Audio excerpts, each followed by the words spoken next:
हरि ओम नमो भगवते वासुदेवाय। श्री ओम नमो भगवते वासुदेवाय।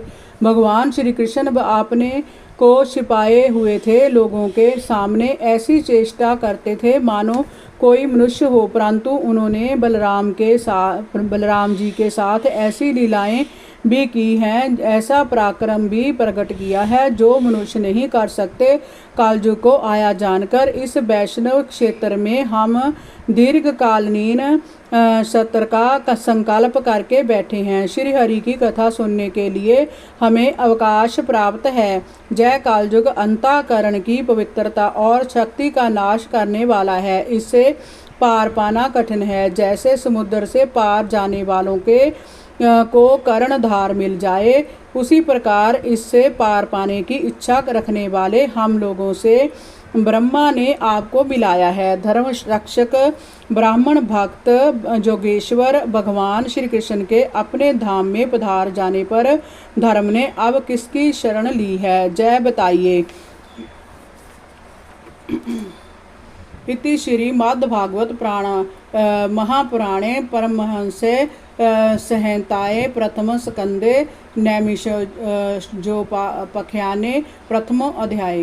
अथ द्वितीय अध्याय भागवत कथा और भागवत का महत्व।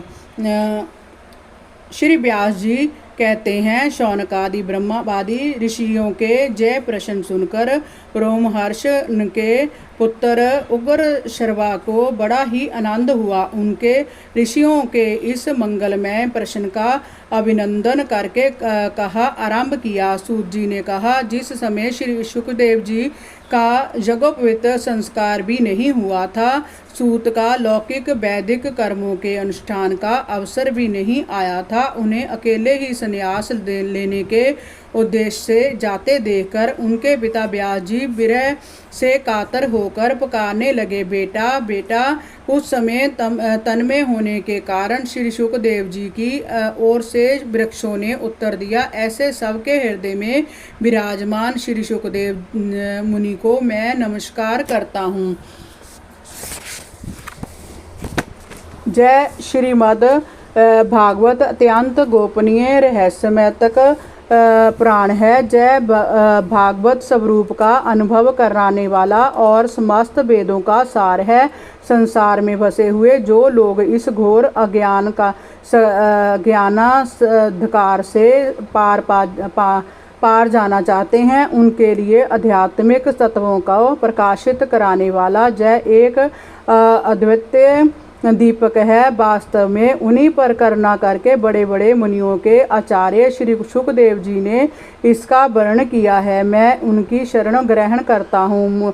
मनुष्यों में सर्वश्रेष्ठ भगवान के अवतार नर नारायण ऋषियों को, सरस्वती देवी को और श्री व्यास देव जी को नमस्कार करके तब संसार और अंतःकरण के समस्त विकारों पर विजय प्राप्त कराने वाले इस श्रीमद् भागवत महापुराण का पाठ करना चाहिए। ऋषियों, आपने संपूर्ण विश्व के कल्याण के लिए जय बहुत सुंदर प्रश्न किया है, क्योंकि जय प्रश्न श्री कृष्ण के संबंध में है और इससे भली भांति आत्मा शुद्ध हो जाती है। मनुष्यों के लिए सर्वश्रेष्ठ धर्म वही है जिससे भगवान श्री कृष्ण में भक्ति हो, भक्ति भी ऐसी जिसमें किसी प्रकार की कामना ना हो और जो नित्य निरंतर बनी रहे। ऐसी भक्ति से हृदय आनंद स्वरूप और परमात्मा की उपलब्धि करके कृत्य हो जाता है। भगवान श्री कृष्ण में भक्ति होने ही अनन्य प्रेम से उनमें चित्त जोड़ते ही निष्काम ज्ञान और वैराग्य का आविर्भाव हो जाता है। धर्म का ठीक ठीक अनुष्ठान करने पर भी यदि मनुष्य के हृदय में भगवान की लीला कथाओं के प्रति अनुराग का उदय ना हो तो वह निराश्रम ही श्रम है। धर्म का फल है मोक्ष, उसकी सार्थकता अर्थ प्राप्ति के में नहीं है। अर्थ केवल धर्म के लिए है, भोग विलास उसका फल नहीं माना गया है।